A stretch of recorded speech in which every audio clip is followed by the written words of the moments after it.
अगर मदर की एज जो है वो टीन एज है, यानी 13 साल से लेकर 19 ईयर्स के दरमियान है, तो ऐसी सूरत में 1000 प्रेगनेंसीज में से किसी एक प्रेगनेंसी में ये ख़तरा बढ़ सकता है या ख़तरा पैदा हो सकता है कि जो बच्चा पैदा होगा वो डाउन सिंड्रोम होगा।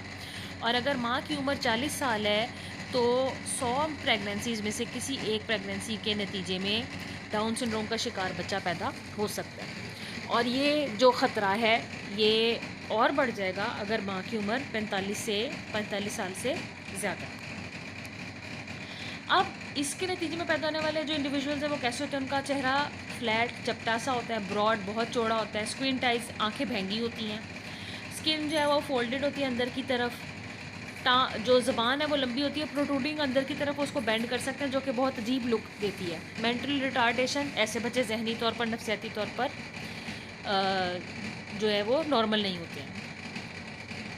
Defective development of central nervous system, उनका नर्वस सिस्टम सही तरीके से डेवलप ही नहीं किया होता, तो वो नॉर्मल तरीके से सोच नहीं सकते, सूझ-बूझ नहीं सकते, नॉर्मल एक्टिविटीज़ जो हैं वो तो परफॉर्म कर सकेंगे, खाना पीना वगैरह, लेकिन आप उसे एक नॉर्मल इंसान नहीं कह सकते। ऑटोसोमल नॉन डिसजंक्शन में occur in other than 21 chromosome which usually results in abortion और death in very early age. अगर 21 नंबर क्रोमोसोम के अलावा किसी और दूसरे ऑटोसोमल क्रोमोसोम में जो नॉन डिसजंक्शन है वो हो गई है, तो ऐसी सूरत में जो फर्टिलाइज्ड जाइगोट होता है वो इब्तदाई स्टेजेस पे ही जो अबॉर्ट है वो ज़ाया हो जाता है और पैदा होने से कबल ही वो ख़त्म हो जाता है, मर जाता है। क्लाइनफेल्टर सिंड्रोम, ये बहुत सीरियस सिंड्रोम है और इसमें सेक्स क्रोमोसोम जो है वो एक्स्ट्रा आ जाते हैं।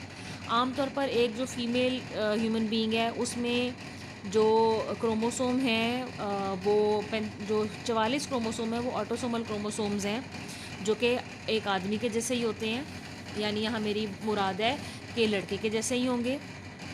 लेकिन जो 45-46 नंबर क्रोमोसोम है वो फीमेल में 2 क्रोमोसोम सेम होते हैं और उन्हें एक्स एक्स क्रोमोसोम कहते हैं, जबकि जो मेल हैं उनमें वो एक एक्स और एक वाई क्रोमोसोम होते हैं। अब इस सूरत में एक क्रोमोसोम एक्स्ट्रा आ जाता है जिसके नतीजे में कंडीशन बन जाती है एक्स एक्स वाई। अब नॉर्मल हालात में अगर एक मेल है तो उसको एक्स वाई होना चाहिए और अगर फीमेल है तो उसको एक्स एक्स होना चाहिए, लेकिन ये एक्स एक्स वाई यानी एक एक्स्ट्रा एक्स क्रोमोसोम आ गया है। तो इन जो ऑर्गेनिज़म्स, ये जो जानदार जिन्हें ह्यूमन बींग्स हम कहेंगे, जो क्लाइनफेल्टर सिंड्रोम का शिकार होकर पैदा हुए हैं, इनमें आप देखेंगे कि इनकी ब्रेस्ट एनलार्ज्ड होती हैं, लंबा कद बहुत होता है, मोटे बहुत हो जाते हैं, इनकी टेस्टिस छोटी होती हैं, स्पर्म प्रोडक्शन जो है और उसकी इजैक्यूलेशन अखराज नहीं हो पाता और सेकेंडरी सेक्सुअल कैरेक्टरिस्टिक्स भी इनमें डेवलप नहीं होते। तो ना ये मेल होते हैं ना ये फीमेल होते हैं। इसी तरह कुछ मेल ऐसे भी पैदा होते हैं जिनमें 48 नंबर ऑफ क्रोमोसोम चला जाता है, 44 ऑटोसोम्स होते हैं और एक्स क्रोमोसोम 2 आ जाते हैं। कुछ ऐसे भी हैं जो 49 क्रोमोसोम के थ्रू पैदा हो जाते हैं जिनमें 44 ऑटोसोम होंगे और एक्स क्रोमोसोम 3 एक्स्ट्रा आ जाएंगे।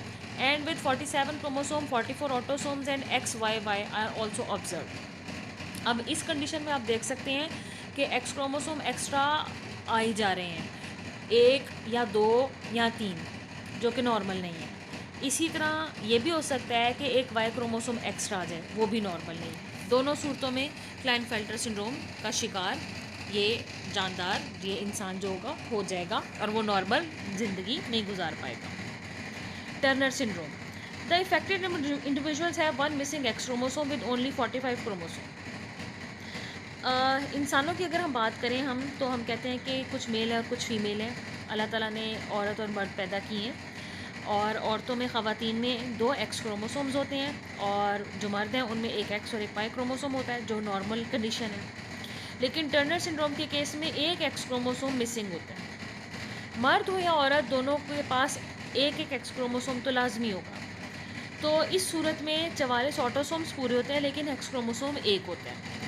अमूमन ऐसे इंडिविजुअल सर्वाइव ही नहीं कर पाते और जब वो नशोनुमा के अमल से गुजर होते हैं अपनी मदर की बॉडी में, तो ऐसा हमल ज़ाया हो जाता है जिसे हम अबॉर्शन कहते हैं। Those who survive have female appearance with short stature, webbed neck, without ovaries and complete absence of germ cell. ऐसी जो बच्चियाँ पैदा हो जाती हैं क्योंकि उनमें सिर्फ एक एक्स क्रोमोसोम है, तो उनकी जो फिज़िकल अपीयरेंस है वो कैसी होगी, छोटा सा कद होगा, बहुत ही कह लें कि आप जिस्मानी लिहाज से वो एक नॉर्मल ऑर्गेनिज़म नहीं लगेंगे आपको।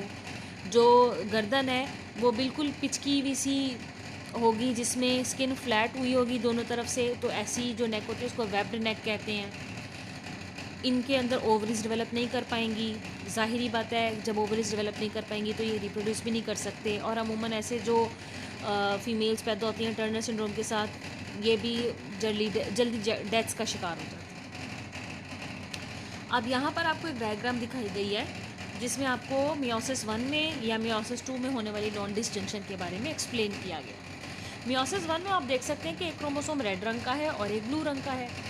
दोनों क्रोमोसोम में आपको फ़र्क दिखाया गया है। अब आप देख सकते हैं कि मियोसिस 1 में जब ये सेल डिवाइड कर रहा है, 2 सेल बना रहा है, तो दोनों क्रोमोसोम एक जगह चले गए, दूसरा सेल जो है वो एक कॉपी उसमें होनी चाहिए थी, या रेड होता है या ब्लू, दोनों ही नहीं है।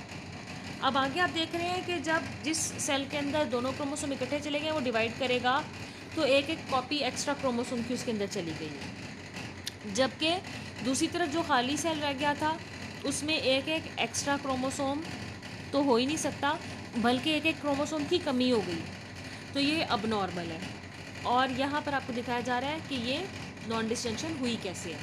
अब हम मियोसिस 2 में देखते हैं ये कैसे हो सकती है। आपने नॉर्मल सेल देखा जिसमें एक रेड और एक ब्लू पर्पल कलर का आपको क्रोमोसोम दिखाया गया है। पहले हिस्से में दोनों क्रोमोसोम अलग अलग सेग्रीगेट हो गए हैं, लेकिन दूसरे हिस्से में जब डिवीजन हो रही है तो रेड वाले क्रोमोसोम दोनों इकट्ठे एक ही सेल में चले गए, हालांकि इनको अलग हो जाना चाहिए था, तो एक सेल खाली रह गया और एक सेल में एक्स्ट्रा क्रोमेटिड चला गया। जबकि जो पर्पल है वो सही से सेग्रीगेट हो गया, जो कि नॉर्मल होना चाहिए था।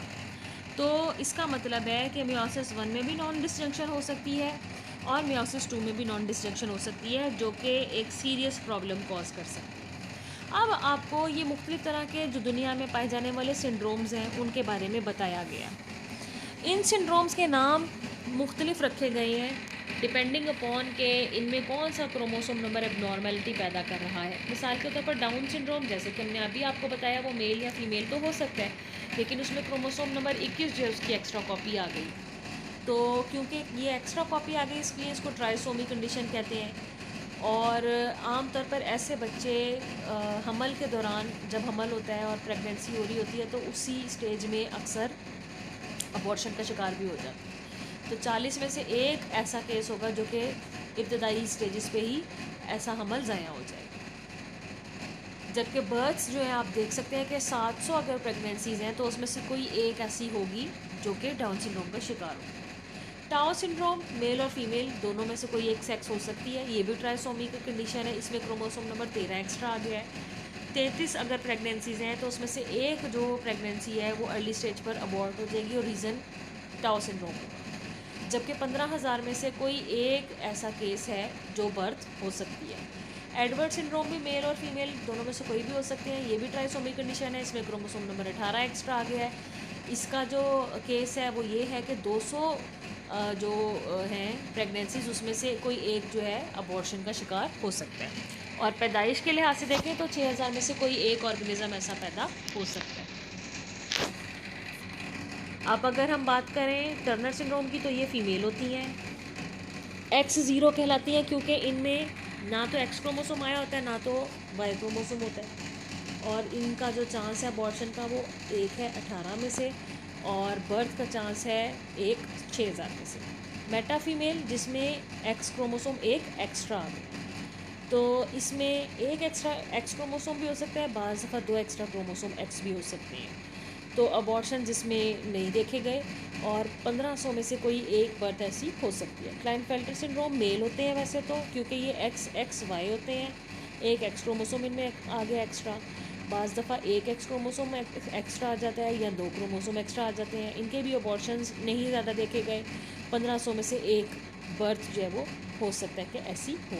जैकब्स जो सिंड्रोम है ये भी मेल है और ये XYY हैं। अब इसमें एक वाई क्रोमोसोम एक्स्ट्रा आ गया है। इनमें भी अबॉर्शंस की सही तादाद अभी मालूम नहीं है, इसलिए क्वेश्चन मार्क लगाया हुआ है।